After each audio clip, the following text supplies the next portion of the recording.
Hello friends, आप देख रहे हैं मेरे यूट्यूब चैनल आर के एजुकेशन क्लास। फ्रेंड्स, आज हम पढ़ेंगे आय का चक्रीय प्रवाह। बीए प्रोग्राम थर्ड सेमेस्टर का चैप्टर है ये, आय चक्रीय प्रवाह। पहले हमने पढ़ा था उसके समष्टि गणितशास्त्र और विशिष्ट गणितशास्त्र की ओर। आज हम पढ़ेंगे आय का चक्रीय प्रवाह। आय का चक्रीय प्रवाह। आय की उत्पत्ति की प्रक्रिया को समझने के लिए जो पहला कदम उठाएंगे वे होगा आय के चक्रीय प्रवाह की व्याख्या करना। जो पहला कदम क्या है, आय का चक्रीय प्रवाह की व्याख्या करेंगे, जिससे पता चलेगा कि आय किस प्रकार उत्पन्न होती है, जिससे कि हमें बस पता चलेगा कि आय किस प्रकार उत्पन्न होती है तथा किस प्रकार विभिन्न व्यवस्थाओं में उसका व्यय किया जाता है और किस प्रकार उसका व्यय किया जाता है। फर्स्ट, उत्पादकों के लिए जो लागत है वही संसाधनों के लिए आय है। उत्पादकों के लिए जो प्रोड्यूसर, उनके लिए जो वो लागत है, जो कॉस्ट है, वो जिस पर वो लगाते हैं प्रोडक्शन पर, वही क्या है, साधनों की क्या है, वो आय है। हम एक ऐसी अर्थव्यवस्था की कल्पना करते हैं जिसमें केवल दो ही क्षेत्र हैं। हम एक ऐसी अर्थव्यवस्था की कल्पना करते हैं जिसमें केवल दो ही क्षेत्र हैं, व्यापारिक क्षेत्र तथा पारिवारिक क्षेत्र। उसमें कौन कौन से हैं दो क्षेत्र? व्यापारिक क्षेत्र एंड पारिवारिक क्षेत्र। पहला, उत्पादन क्रिया में संलग्न रहता है। पहला जो व्यापारिक क्षेत्र है वो उत्पादन क्रिया में संलग्न रहता है, जबकि दूसरा उत्पादक संसाधनों की पूर्ति करता है। और सेकंड क्या करता है, जो उत्पादक है संसाधनों की पूर्ति करता है तथा व्यापारिक क्षेत्र द्वारा किए गए उत्पादन का उपभोग करता है। और जो व्यापारिक यानी कि जो व्यापार करते हैं उनका उत्पादन यानी जो वो प्रोडक्शन करते हैं उनका वो उपयोग करता है।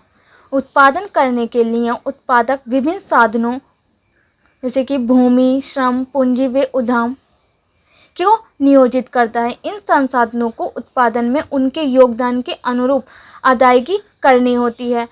लगान, मजदूरी, ब्याज व लाभ के रूप में। किस रूप में करनी होती है? लगान, मजदूरी, ब्याज व लाभ के रूप में। इस प्रक्रिया में जो भी अदायगी की जाती है, यानी जो भी पैसे दिए जाते हैं, जो भी हम अदायगी करते हैं, वह उत्पादकों के लिए संसाधनों को नियोजित करने की लागत होती है। वो उत्पादक यानी जो प्रोड्यूसर है उनके लिए जो वो साधन है उनको नियोजित करने की लागत होती है, यानी उनको जो वो उत्पादन करते हैं उस पर जो वो कॉस्ट लगाते हैं वो उनकी कॉस्ट होती है, यानी लागत होती है।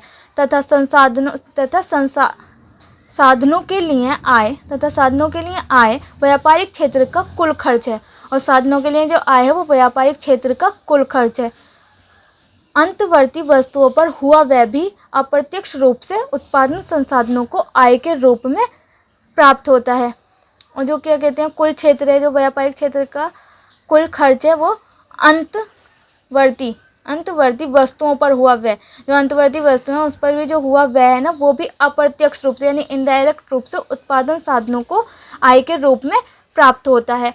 उत्पादन साधनों की आय के रूप में उत्पादन संसाधनों की आय के रूप में दृष्टिगत होता है। वो भी क्या होता है? दृष्टिगत होता है, क्योंकि साधनों का कुल पुरस्कार मजदूरी, लाभ, लगान व मजदूर का जोड़ तथा उत्पादन लागत एक ही चीज़ है। जो भी है, क्योंकि जो साधन का कुल पुरस्कार, जो साधन है उनका कुल पुरस्कार और जो मजदूरी, लाभ, लगान व ब्याज का जोड़ है तथा जो उत्पादन लागत है वे एक ही चीज़ है। ये दोनों ही उत्पादन के मूल्य के बराबर होते हैं। ये दोनों ही क्या होते हैं? उत्पादन मूल्य के बराबर होते हैं, इक्वल टू उत्पादन होते हैं। इसलिए हम कह सकते हैं, दैट्स व्हाई वी से कि उत्पादन की कोई भी मात्रा आय की एक समान मात्रा उत्पन्न करेगी। इसीलिए हम क्या कह सकते हैं कि जो उत्पादन की कोई भी जो मात्रा है वो आय की एक समान मात्रा का उत्पादन करेगी। फर्स्ट इज, परिवार द्वारा वस्तुओं पर किया गया खर्च उत्पादकों को आय के रूप में मिल जाता है। जो परिवार द्वारा जो वस्तुओं पर जो खर्च किया गया है वो उत्पादकों को आय के रूप में मिल जाता है। जो प्रोड्यूसर हैं, जो उसको प्रोडक्शन कर रहे हैं, वो प्रोड्यूसर को आय के रूप में मिल जाता है। जो परिवार के द्वारा जो वस्तुएं खरीदी जाती हैं उसको द्वारा जो प्रोडक्शन कर रहे होते हैं उनको उनकी वो इनकम बन जाती है। एक बार जब आय उत्पन्न हो जाती है तथा पारिवारिक क्षेत्र में साधन देने वालों के पास पहुंच जाती है, और जो परिवार में जो साधन, पारिवारिक क्षेत्र में जो साधन देने वाले हैं उनके पास पहुंच जाती है, तो वे उसे खर्च करते हैं। फिर वो उसका क्या करते हैं, उसको खर्च करते हैं। जो कुछ भी विभिन्न वस्तुओं को खरीदने में खर्च किया जाता है, और जो कुछ भी जो विभिन्न वस्तुएं उन पर खर्च किया जाता है, वे पारिवारिक क्षेत्र में उत्पादकों को आय के रूप में प्राप्त हो जाता है, और जो व्यापारिक क्षेत्र है उसमें उत्पादकों को आय के रूप में प्राप्त हो जाता है। व्यापारिक क्षेत्र में अपनी प्राप्ति को फिर पारिवारिक क्षेत्र से उत्पादक सेवाओं को खरीदने तथा उन्हें उत्पादन के लिए प्रयोग करने में खर्च कर देता है, और फिर जो व्यापारिक क्षेत्र में अपनी जो प्राप्ति होती है, जो उन्हें आय मिलती है, वो फिर पारिवारिक क्षेत्र में उत्पादक सेवाओं को खरीदने, और जो वो पारिवारिक क्षेत्र में जो उत्पादक सेवाएं उनको खरीदने तथा उन्हें उत्पादन के लिए प्रयोग करने में खर्च कर देता है, और जो वो मिलता है फिर उसको वो क्या करता है, खर्च कर देता है।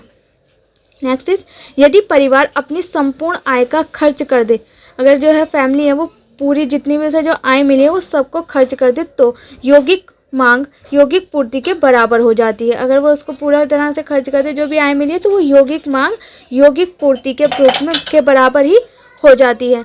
हमने ऊपर देखा है कि आय का कुल उत्पादन के मूल्य के बराबर होती है। जो आय है वो कुल उत्पादन के मूल्य के बराबर थी।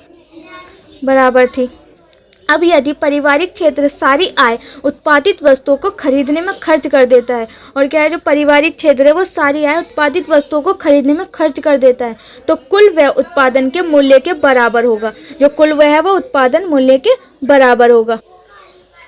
अब यदि पारिवारिक जो क्षेत्र है वो सारी आय को उत्पादित वस्तुओं को खरीदने में खर्च कर देता है, तो जो कुल व्यय है और जो कुल व्यय का जो उत्पादन है वो मूल्य के बराबर होगा, तथा उत्पादक अपनी उत्पादन लागत को पूरा कर पाएंगे, और जो उत्पादक हैं, जो प्रोड्यूसर हैं, वो अपनी प्रोडक्शन लागत को पूरा कर पाएंगे। वह उनकी कुल बिक्री कुल उत्पादन मूल्य के बराबर होगी, और जो उनकी कुल बिक्री है, टोटल सेल है, वो टोटल मूल्य के बराबर होगी, टोटल प्रोडक्शन के बराबर होगी। वह एक ऐसी स्थिति होगी जब जो यौगिक मांग है वो यौगिक पूर्ति जिसका प्रतिपादन कुल उत्पादन है के बराबर होगी, जो कि हमारी डिमांड है वो सप्लाई के इक्वल होगी। जब ऐसी स्थिति उत्पन्न हो जाती है तो उत्पादक अपनी योजनाओं से संतुष्ट हो जाते हैं। जब ऐसी स्थिति उत्पन्न हो जाती है, जो प्रोड्यूसर है वो अपनी जो उन्होंने योजनाएं बनाई उससे संतुष्ट हो जाते हैं, तथा समय के साथ साथ उत्पादन का वही स्तर कायम रखते हैं, और समय के साथ साथ वो क्या करते हैं, जो स्तर होता है उनके काम करने का उसी को कायम रखते हैं। अतः इस प्रकार आय का चक्रीय प्रवाह पूरा हो जाता है, और इस अकॉर्डिंग क्या होता है, जो आय का चक्रीय प्रवाह है वो पूरा हो जाता है। उत्पादन आय को जन्म देता है। उत्पादन क्या करता है, आय को जन्म देता है। प्रोडक्शन है किसको जन्म देता है, इनकम को। आय व्यय को तथा व्यय फिर उत्पादन को। आय किसको जन्म देती है, व्यय को, व्यय तो फिर क्या करता है, उत्पादन को। अर्थात अर्थव्यवस्था के संतुलन के लिए चक्रीय प्रवाह के तीनों पहलुओं का संतुलन होना चाहिए। जो क्या कहते हैं, अर्थव्यवस्था का जो संतुलन है वो चक्रीय प्रवाह के तीनों पहलू, जो तीन पहलू हैं, उनका संतुलन होना चाहिए, ताकि वह प्रक्रिया समय बीतने के साथ साथ उसी स्तर पर दोहराई जाती रहे। जैसे क्या हो, जो समय बीतते बीतते उसी प्रक्रिया को उसी अकॉर्डिंग दोहराया जा सके। फ्रेंड्स, आई होप कि आपको ये वीडियो पसंद आई होगी। अगर आपको मेरी वीडियो अच्छी लगे तो मेरी वीडियो को लाइक शेयर सब्सक्राइब करना ना भूलें। अपने फ्रेंड्स के साथ भी शेयर करें, जिससे इस वीडियो का प्रॉफिट उन्हें भी हो। और फ्रेंड्स, अगर आपको किसी और टॉपिक पर वीडियो चाहिए तो आप मुझे कमेंट में बता सकते हैं। Thanks for watching my video.